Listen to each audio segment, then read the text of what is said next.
Olá, pessoal. Vamos dar continuidade, então, ao nosso estudo da sociologia. Nesse primeiro momento, como eu já havia falado para vocês na primeira aula, nós estamos usando os slides do governo do estado do Pernambuco, que estão do domínio público, porque esses slides estão de acordo com a Base Nacional Comum Curricular, estão também de acordo com o nosso material didático, que já pegaram seus livros na escola no começo do ano podem acompanhar e vão ver que o conteúdo é o mesmo, certo? E na primeira aula nós demos então uma breve resposta para a pergunta o que são as ciências sociais e principalmente também quais são. Nós vimos então que as ciências sociais é composta por 4 disciplinas, que são elas a sociologia, a antropologia, a ciência política e também a economia. E ali fizemos uma síntese, basicamente, do que essas disciplinas tratam. Agora eu quero convidar vocês para avançarmos um pouco mais com relação às pessoas que estudam essas disciplinas, que são chamados cientistas sociais. Cientistas sociais. E o que eles fazem? Aí vocês estão vendo também a definição. Cientistas sociais pesquisam hábitos, costumes, estrutura familiar, religiosa, institucional e econômica de grupos diversos, o que ajuda na solução de problemas na educação, saúde e violência urbana. Percebam, não é que a sociologia, ou o sociólogo, o cientista social, ele vai resolver o problema. A gente destaca muito, eu não gosto de destacar muito isso, porque várias vezes já escutei na minha vida como professor, tanto em filosofia como em sociologia, e até mesmo em ensino religioso, no começo do ano, tem aquele aluno que sempre vai dizer assim: para que serve isso? Para que serve sociologia? Para que serve filosofia? Para que serve ensino religioso? Esse para que serve? Tá aí a resposta do que um cientista social faz. Ele ajuda na solução do problema. Como que é essa ajuda? Essa ajuda se dá devido à sua contribuição na exposição sistemática, na exposição científica, se nós podemos dizer assim, né? Não com a objetividade da ciência, como nós pensamos a partir das ciências exatas, mas das ciências humanas. Ele coloca os problemas diante da sociedade. Ele evidencia os problemas que a sociedade está enfrentando. E, basicamente, também busca as raízes do porquê que isso está acontecendo. Pois foi assim que nasceu as ciências sociais, né? A sociologia, certo? Foi justamente para pensar a partir dos problemas que aconteceram, que começaram a surgir com mais intensidade a partir da Revolução Industrial e a partir do estabelecimento do capitalismo, o porquê das pessoas estarem vivendo, em sua maioria, na miséria, enquanto outros estavam vivendo na absoluta riqueza, certo? E desfrutando de todos os bens produzidos. Quer dizer, a constatação do que está acontecendo na sociedade. E como que a família influencia nisso? Como que a religião influencia nisso, né? Porque uma das coisas que foi e ainda é sustentação das ideologias dominantes, né, dos grupos dominantes, é justamente a religião. Né? Quer dizer, qual era o pensamento que se tinha antes do iluminismo? Qual era o pensamento que se tinha antes da época da razão? Era que as pessoas nasciam do jeito que nasciam e deveriam se conformar com a sua situação, porque esta era a vontade de Deus. E a igreja legitimava assim um pensamento dominante de que as pessoas ricas eram ricas porque foram agraciadas por Deus e terem aqueles bens, e quem era pobre aceitasse com simplicidade ou com um sentimento nobre a sua pobreza, certo? Aceitasse tranquilamente, porque esta era a vontade de Deus. E este pensamento ideológico reproduzido pela igreja, fez com que a sociedade se mantivesse subjugada, vamos dizer assim, por muitos anos. A partir do século XVIII, quando cientistas sociais, filósofos, vem aí a era da razão, né? A época da razão, o iluminismo, começa a desenvolver suas ideias, começa a questionar justamente isso. Mas não se extingue a religião, né? A religião ela não é extinta. É verdade que alguns filósofos, né, chegaram a profetizar, na verdade, essa extinção da religião. Mas o fato é que ela nunca houve.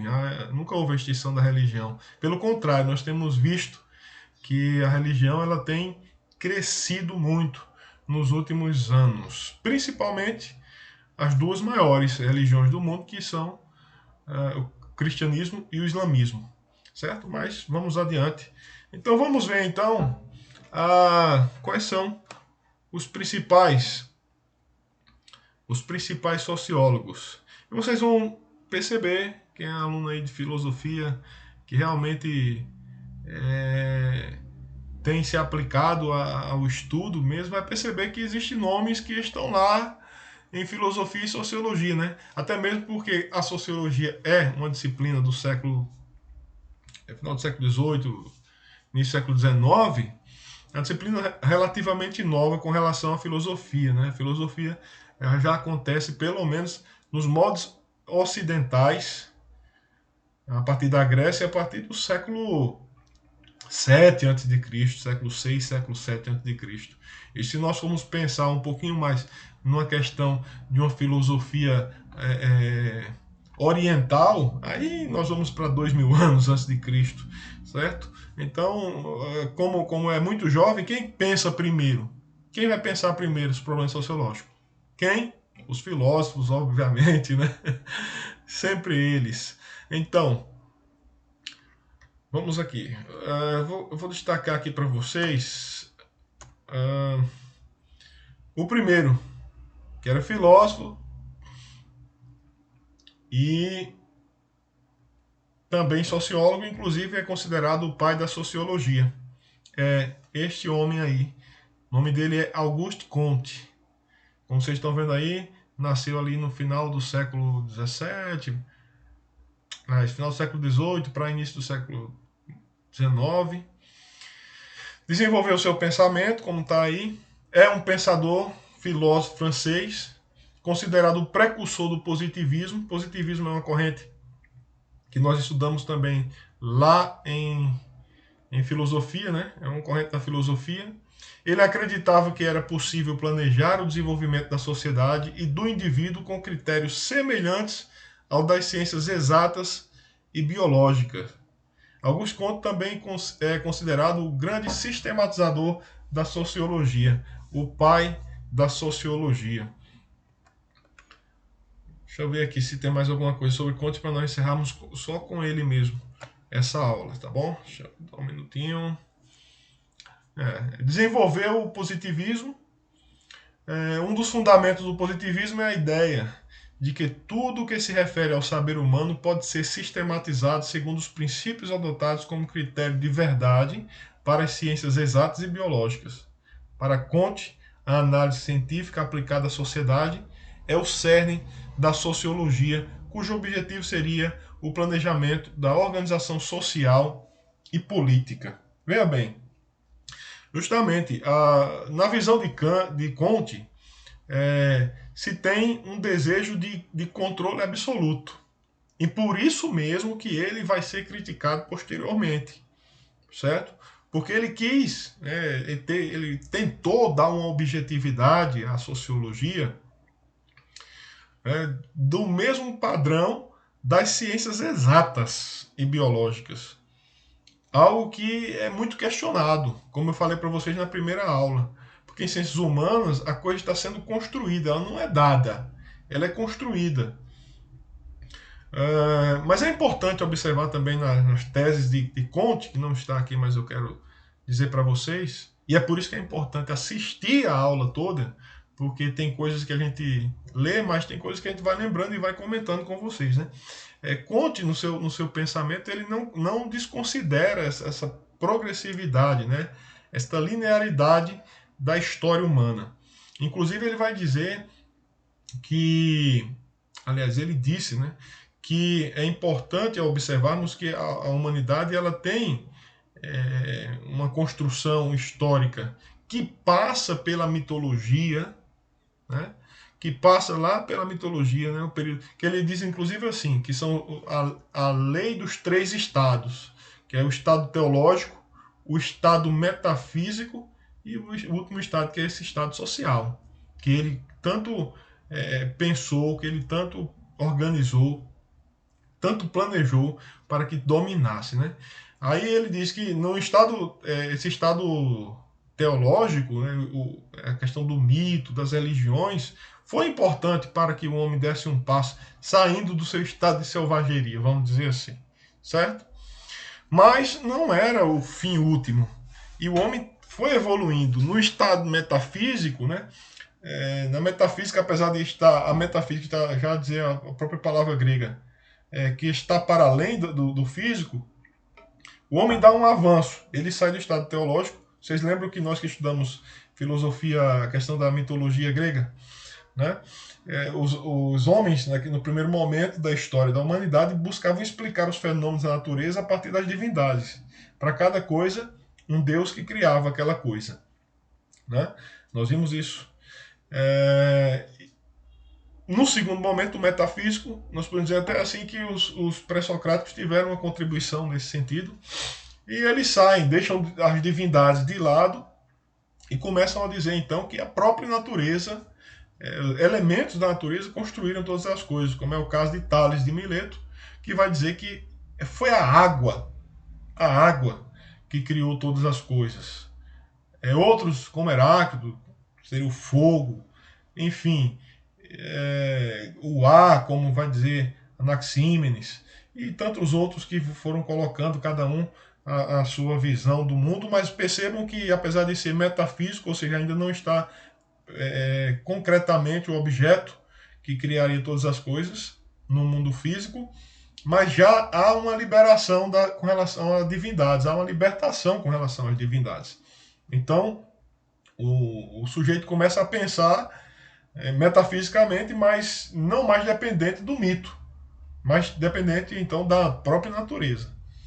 E depois desse estágio, aí vem o estágio social, baseado nas questões científicas, baseado no método científico, que era o que Augusto Comte queria, né? Apesar que quando você vai estudar um pouco mais, é óbvio, não vai dar tempo aqui, porque as nossas aulas têm que ser bastante curtas, mas você estudando um pouco mais, meus alunos já sabem disso, que eu já comentei com eles várias vezes, presencialmente, principalmente os que vêm desde o primeiro ano e estão agora no terceiro ano, que no positivismo de Comte se desenvolveu uma religião, né? Se desenvolveu uma religião, a religião da humanidade. Inclusive teve, não sei se ainda está, vou ser sincero com vocês, recentemente eu não sei se ainda está funcionando, mas no Rio de Janeiro existia um templo, a religião da humanidade, né? Uma igreja mesmo. Mas enfim, este foi o pensamento de Augusto Comte, né? Quando ele, no princípio dos embates, dos problemas sociais que estavam acontecendo entre o século XVIII e XIX, acarretados, mais uma vez repetindo aquilo que disse na primeira aula, acarretado pela Revolução Industrial e pelo desenvolvimento do capitalismo que estava acontecendo ali de forma muito forte. Então esses caras começaram a pensar esta realidade e como poderiam mudar esta realidade. E certamente Comte, apesar de ter sido criticado bastante com relação a essa visão que ele tinha de querer sistematizar e de querer dar a mesma objetividade das ciências exatas, das ciências humanas, Comte certamente deu a sua contribuição. E por hoje nós vamos parar aqui, tá certo?